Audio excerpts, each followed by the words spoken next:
A permanência do clube na primeira divisão do Campeonato Paulista dependia de algo que o time em campo não conseguia desde 27 de janeiro. Uma vitória, simples, por qualquer placar. Aos 8 minutos de jogo, numa reposição do goleiro Vladimir, a bola chega em Reinaldo pela direita, que encontra Pablo Tomás entrando sozinho na grande área. 1-0 Bugre.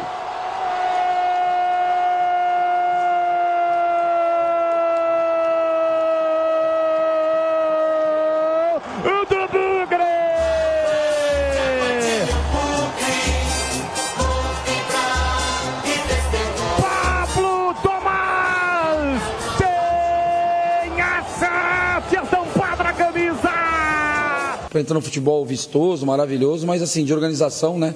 A gente veio evoluindo, já foi o primeiro jogo que a gente não sofreu gols, né? Olhar pra frente agora pra Série B, o que a gente tem que fazer, o que se tem que reformular ou não, enfim, eu acho que também não é hora agora de ficar pontuando. Agradecer a entrega dos atletas, agradecer o apoio do torcedor, veio ontem no treino, veio hoje no jogo com o espírito de incentivar. O Reinaldo muito criticado na reta final do campeonato, ele começou bem, aquela partida contra o Ituano, que o Guarani venceu, com propriedade 3-0 no Novelli Júnior, 2 gols marcados por ele, um gol de falta do Mike. E depois acabou não rendendo aquilo que todo mundo aguardava que ele continuasse rendendo, né? Então também se encaixa nessa questão da redenção aí, esse cruzamento. Foi uma assistência perfeita do Reinaldo para o gol do Pablo Tomás. Foi um campeonato cheio de falhas, cheio de erros do Guarani. Erros que devem servir de lição para que não sejam repetidos aí nas próximas competições, né? O período ruim do Guarani não engloba somente essa temporada, esse Campeonato Paulista. Já vem desde a reta final da Série B do Campeonato Brasileiro, né? São 24 jogos, Batista. Um recorde de 24 jogos de 30 de setembro para cá, com apenas 2 vitórias, né? É muito pouco. O Guarani ficou barato pro Guarani, né? Ficou barato, exatamente. Time retraído e jogando no contra-ataque. Veja que a jogada do gol do Guarani foram 3 toques. Vladimir, Reinaldo e o Pablo Tomás fazendo o gol. Quem me garante que se o jogo fosse disputado com os titulares do Red Bull Bragantino, se o Guarani conseguiria ganhar o jogo? O que fica é a campanha muito ruim do time durante a competição, os equívocos nas contratações, troca de treinador no meio do campeonato. Se o Guarani quiser fazer o Campeonato Brasileiro com saúde, competitivo, ele tem que trocar quase o time inteiro. O Guarani está tentando ainda a contratação do Rodrigo Pastana. E qual é o problema? É que quem demitiu o Pastana foi o Ricardo Moisés. Não quer o Pastana trabalhar com o Ricardo Moisés.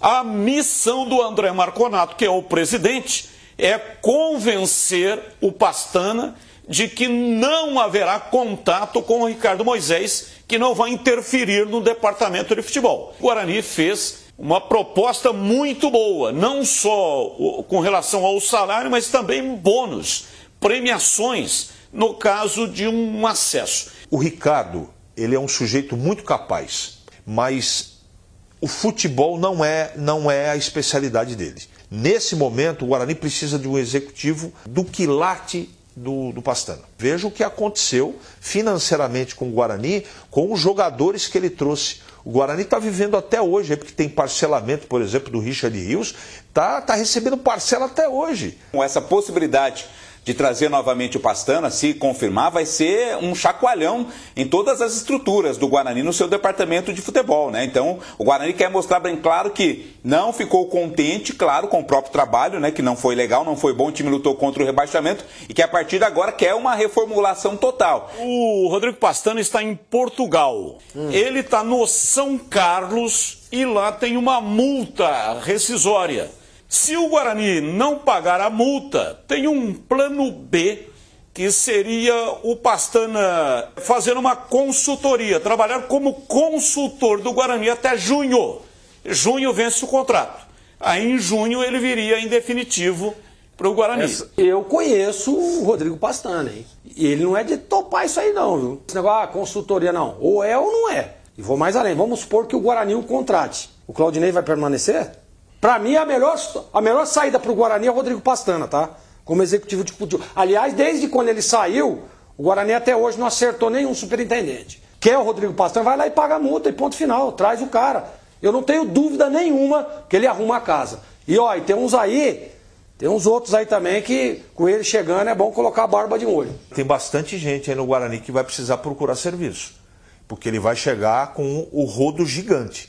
vai passar o rastelo. Senão, vai sofrer no Campeonato Brasileiro da Série B. A saída do Pastana até hoje não foi explicada qual o motivo que ele foi demitido. André Marconato teria convencido o Pastana a retornar, dizendo que o Ricardo Moisés, que é CEO, não vai interferir no departamento de futebol. O Bugre já anunciou 3 reforços para a sequência da temporada. O atacante Ayrton, o meia Bruno Oliveira e o volante Kaique. Sem o zagueiro Márcio Silva, um dos nomes avaliados é de João Vitor. Ele atuou no Bugre em 2022 e não está nos planos do Vitória para a sequência da temporada. O zagueiro Lucas Adel e o atacante Pablo Tomás têm vínculo com o Bugre até 30 de abril, mas podem renovar o contrato para a disputa da Série B do Campeonato Brasileiro. Acho que o segredo maior agora é assim, a gente entender como é que a gente vai entrar na Série B. Como é que eu falo assim, em termos de comprometimento, estado de espírito e também taticamente, né? A gente tem que entender, dentro das peças que vão chegar, dentro daqueles que vão permanecer, qual é o melhor modelo de jogo para a gente encarar essa Série B. A gente vai ter tempo para trabalhar. 3 jogadores já deixaram o brinco durante a disputa do estadual. Mike foi vendido ao Grêmio. O Henderson rescindiu com o Bugre e assinou com o América de Natal, enquanto o volante Bernardo foi devolvido ao Coritiba. Lucas Adel e Pablo Tomás, com contrato perto do fim, e Lucas Araújo, reintegrado ao elenco após 20 dias afastado, seguem com o futuro incerto. O caminho que foi escolhido pela diretoria não deu certo, não funcionou, as escolhas, enfim, muitos erros. O único erro que essa diretoria atualmente não cometeu foi o problema financeiro que não houve. Os salários em dia e o clube está organizado. Só que no futebol tem muita coisa para fazer. Precisa definir o cara forte do futebol. Já chegou aí 4, 5 jogadores. Para chegarem outros 10, tem gente que vai embora. Então todo esse momento de incerteza e de planejamento ou replanejamento precisa de tempo. Se for o Claudinei Oliveira o técnico, e deve ser, ele precisa mais ficar atrás da escrivaninha do que dentro do campo. Vai haver uma reformulação muito grande, né? Pelo menos essa é a expectativa. Novos jogadores chegarão. Então parte desse grupo, e uma parte importante desse grupo que terminou o Campeonato Paulista, não deve seguir para a Série B do Campeonato Brasileiro, então não convém nesse momento fazer trabalho dentro de campo.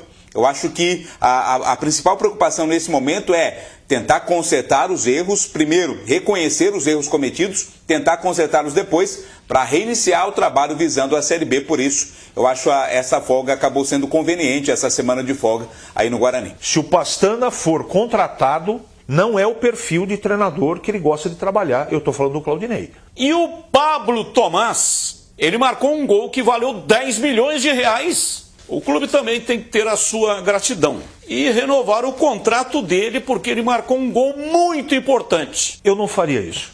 Eu daria um belo prêmio para ele, agradeceria todos os serviços prestados e segue a sua vida, que o Guarani segue a dele, porque eu tenho certeza que ele é um jogador que vai acrescentar muito pouco no Campeonato Brasileiro. Se o Lucas Adel ficar do lado desses zagueiros aí, e todo mundo viu o que eles deixaram de fazer, pode colocar a barbinha de molho o torcedor do Guarani, que vai ser sofrimento na certa na Série B. Então lá tem esse time e o Pastana está lá fazendo o trabalho, é o time parceiro do São Carlos. Tem uma multa para liberação. O contrato dele vai até junho. E o Guarani chegou no limite. Salário de R$80 mil mensais, 300 mil. No caso de permanência na Série B do Brasileiro e 500 mil no caso de acesso. E o Pastana ainda não deu nenhuma resposta. E quando ele acertou com o São Carlense, ou São Carlos, não sei como é que chama o time lá, eu falei com ele. Sabe o maior motivo da escolha dele ou não? A estabilidade. Pô, o cara tem família, tem filho. Ele preferiu a estabilidade. Porque lá ele é o cara, correto ou não? Correto. Lá ele é o cara, ele faz o que tem que ser feito, manda no negócio, acerta com o clube vai lá, ele faz as contratações, toma 2 porradas, o que vai acontecer? Hoje, o cara que trabalha no futebol, o primeiro ponto dele é ter estabilidade. Sabe o que me deixa arrepiado, cara? Você sonha com o Pastana e acorda com o Toninho Cecílio. Com o futuro ainda indefinido, o Bugre estuda uma proposta de compra para Pablo Tomás. O camisa 7 é jogador do Operário de Várzea Grande e tem contrato de empréstimo com o Guarani até abril. O time alviverde tenta um novo empréstimo com o time de Mato Grosso, mas o clube detentor do passe do atacante só aceitaria liberar se for em definitivo. Para ter o atacante de vez, o Guarani teria que comprar 75% dos direitos econômicos. Qual é a convicção dessa diretoria? Então é tiro para todo lado, bingo, jogo da sorte. Põe o nome dos caras, pega a roleta, primeiro que caiu, vamos contratar esse cara. Essa diretoria que faz essas opções é a mesma que está dizendo por aí que vai ao mercado contratar 6 moscas brancas. Eu duvido. Barbinha de molho, porque se não montar elenco para aguentar a travessia de 38 rodadas... É complicado. Vai terminar o primeiro turno, vai ter gente aí puxando o terço, rezando, porque o negócio vai ser feio. Cuidado. Você quer falar jogador por jogador pra gente falar aí rapidamente? Vladimir. Ficaria. Heitor. Não. Diogo Matheus. Não. Helder. Não. Rayan. Não. Léo Santos. Ficaria. Pedro Henrique. Não. Lucas Adel. Ficaria. Camacho. Não. Anderson Leite. Não. Lucas Araújo. Não. Regis. Esse aí eu ia pensar muito. Mas de imediato, não. Pablo Tomás. Não. Reinaldo. Ficaria. João Vitor. Eu ficaria com o João Vitor. Tentaria recuperá-lo. Sabe a única diferença que deu na tua lista da nossa? O Lucas Adel. Tudo que você falou não, eu e o Tigrão falamos não. Vocês também falaram pro Lucas Adel não? Não. Lembrando que esses jogadores, né, com exceção do Pablo Tomás e o Lucas Adel, contratos deles terminam no dia 30 de abril. Não ficar com eles, tem que arrumar clube para eles. A última vez que Chay entrou em campo foi no dia 15 de fevereiro contra o Santo André. Agora, a ideia é que o atleta passe por um fortalecimento físico para evitar novas lesões no futuro. O Chay pode ser chamado de bonde. Se a gente analisar o que ele fez... Usando essa expressão antiga. Havia uma expectativa boa, o Chay do Botafogo foi importante naquele acesso do Botafogo, mas sempre com ressalvo. 21. Sempre com ressalvo. Olha, ano passado ele não fez nada no Ceará. E retrasado no Cruzeiro também não. Então, toda hora no DM, toda hora com problemas. E o mesmo se aplica ao Regis. O Regis tem aquele recorte, aquela visão do Regis de 22, que foi um jogador extremamente importante, mas 23 conseguiu jogar, teve problemas extra-campo. Esse ano também não. Até quando o Guarani vai continuar nessa situação de depender de Regis, de Chay? Acho que está na hora de mudar, de virar essa chavinha em relação a isso. Hoje, a questão da correria, da intensidade que o futebol é jogado, né, do condicionamento físico, ganhando uma importância maior do que já teve outrora, às vezes transforma jogadores de boa qualidade técnica em bonde. Porque o cara ainda não se conscientizou de que sem a bola ele tem que marcar. Se ele não correr mais do que o marcador dele, ele vai passar vergonha. Quando você junta o nutricionista, o fisiologista, o preparador físico, a esteira, a bicicleta ergométrica, os aparelhos de musculação, dá 5% do conjunto que vai resolver a parada. Os outros 95% é o ser humano. A esteira fica parada lá. Se ele não for lá e ligar e derreter a bichinha, não vai adiantar nada. Chegou a hora dele entender o seguinte: ou retoma agora em 24, ou já era. O Guarani confirmou a transferência do atacante Derek ao Atlético Goianiense. O atacante já foi anunciado pelo Dragão e deve render cerca de 3 milhões de reais aos cofres bugrinos. Em caso de uma venda futura, o Guarani ainda mantém um percentual dos direitos econômicos do atleta. O empréstimo de Ayrton, que já atuou contra o Bragantino, também faz parte deste acordo. Há a possibilidade do empréstimo de mais um jogador vindo do Atlético Goianiense.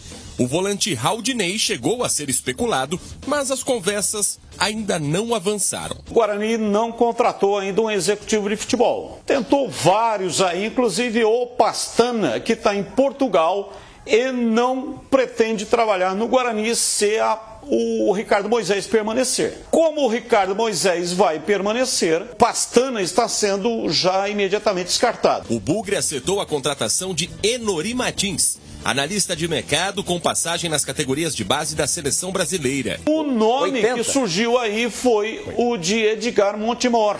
Vamos aguardar aí os próximos capítulos dessa novela chamada Executivo de Futebol do Guarani. Precisa ser definida logo, né? Porque daqui a um mês começa o campeonato. Carlos Batista.